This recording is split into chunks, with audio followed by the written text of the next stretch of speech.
And what's going on, you picked up something that you never should have picked up. The reason why you picked it up is because you was in La La Land. While praise and worship and things are going on, you in La La Land, and when you're in La La Land, the spirits come off of you, and they ask the Lord, where can I go?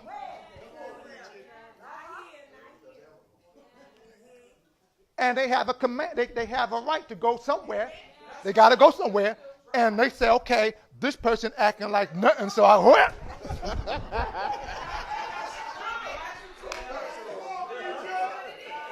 Now what happens is, he leaves here. Service was wonderful. He said service was wonderful because it was the spirit of life. He knows it. He goes home and he starts feeling stuff. That's right. And dealing with stuff. He don't know what it is. He can go home, start having arguments, all just like them. Stuff can just start getting. His challenge level is not there. Wow, something attached itself to him. Matter of fact, when you go places, stuff is just ready to attach itself to you.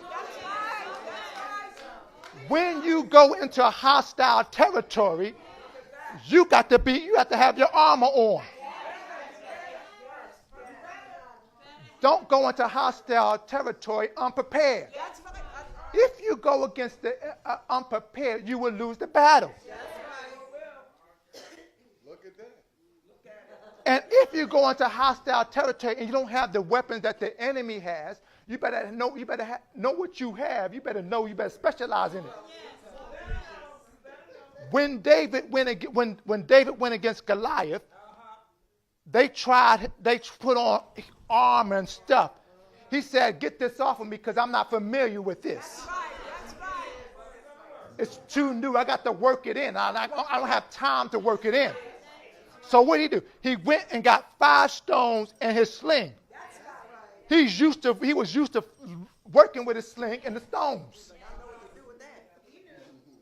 So when he put when he went against Goliath, he just did what he normally do. I normally do this and this, and I normally hit my target. He did not know what was going to happen. He just had enough faith that I'm going to beat this giant. He didn't know if that first stone was going to do something. That's why he had 5.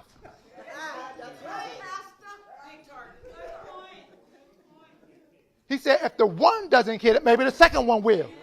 If the second one won't, maybe the third will. So he was prepared for the battle with what he knows how to use in this battle. When praise works, when stuff is going on, can't be in La La Land. When you go into places you on your job and they start acting up and they start doing stuff and you saying, I don't know what, you already know you're going into hostile territory. So why are you going in there unprepared? Matter of fact, I told you to bring your oil to lay it on an altar. Why? Because wherever you got to go, sometimes you got to lay the oil. You have to anoint your feet while I walk. Let it bring the holy ground. The enemy has to come subject to the power of God. It's not you're not going in on your power. You don't have no power. We're like the 7 sons of Sceva. We're powerless. It's the power of God that gives us the power to bring the enemy subject. So don't go in there like the 7 sons thinking, oh, because I know the name, something going to happen. The enemy is going to kick our butt. He's going to beat us. Why? Because we're no match for him. That's why we need the power of God in us to defeat the enemy. And when you're under attack, when you're going through battle, it's about getting in God's presence, not running from God's presence. How can you be delivered and you're not in a place of deliverance? How will you know what to use if you're not being instructed, given, saying, okay, in this battle, this is what you use? That's right. Because in the house of God, that's where God instructs us on what we need for battle. That's right. And it's one thing to be home and watch it on TV, but it's one thing to be in the presence. If you like basketball, it's one thing to watch it on TV, but when you're in there, it's like, oh, I'm in there. I'm in this thing. You're in boxing, you want to be there. When deliverance is going on, be prepared. Don't be unprepared thinking I'm going to win. You're not going to win this battle. The enemy has our number. He's been here from the beginning. He knows what to do. He knows how to do it. Matter of fact, what he's going to use on you today is the same thing he's going to use on you tomorrow. And if you beat him today, he said, okay, I'm coming back tomorrow. Let's see if you can beat me again. We're in the battle. Every day we live, we're in battle. Even when you don't think that you're in battle because the enemy is constantly preparing, scheming, doing what he needs to do to bring about our defeat. He says, if I work on while you sleeping, I'm going to be working, because when you wake up, I got something for you.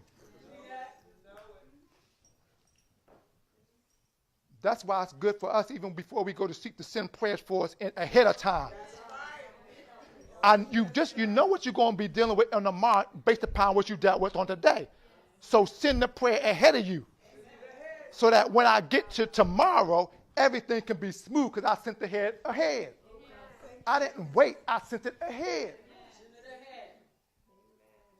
I told you, I'm somewhat deviated a little bit, but I told you that as I was growing up, going to school, going to work, I had my prayer book.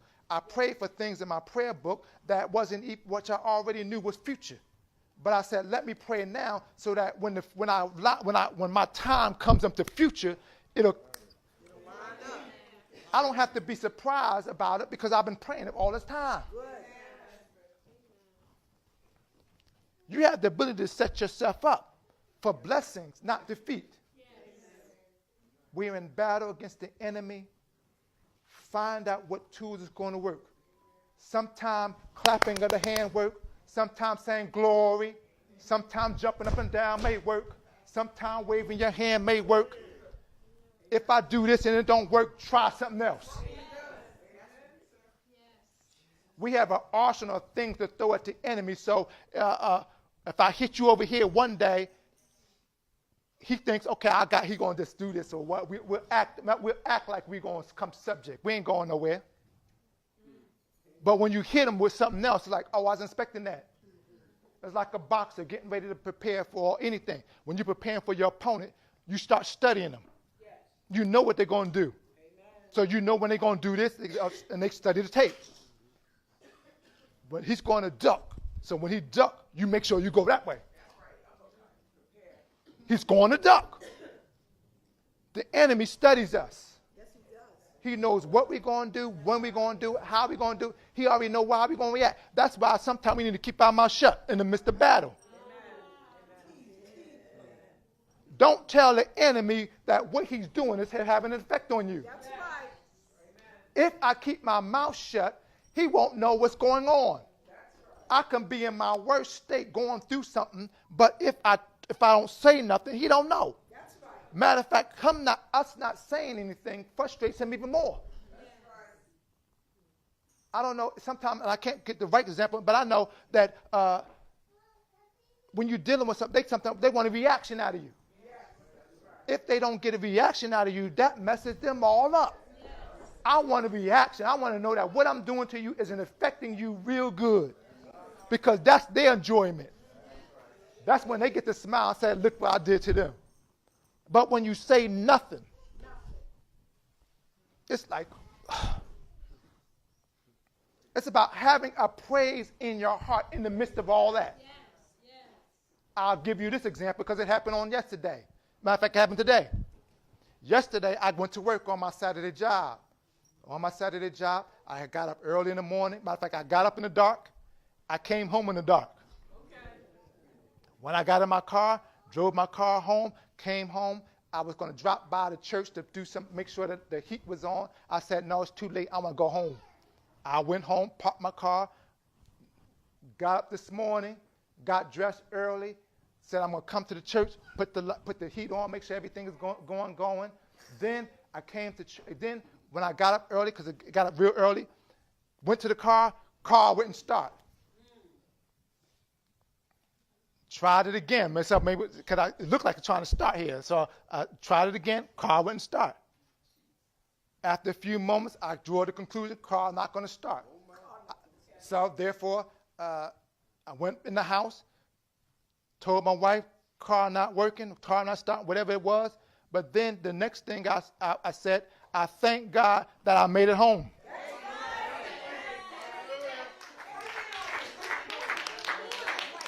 I had two decisions to make. I had a negative response and I had a positive response. The negative response was my car broke. I got to now get it fixed. I got to do all that junk. Don't know what's going to happen. That's the negative.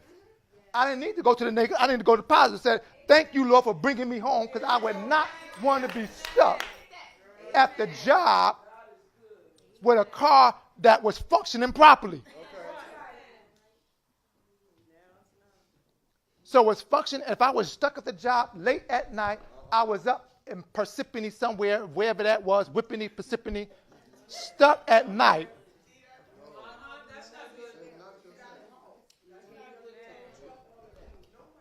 I have to wait, trying to get them to come tow truck. The tow truck probably would have got there early, but still, it's weird. It's like waiting, going through all that in the dark.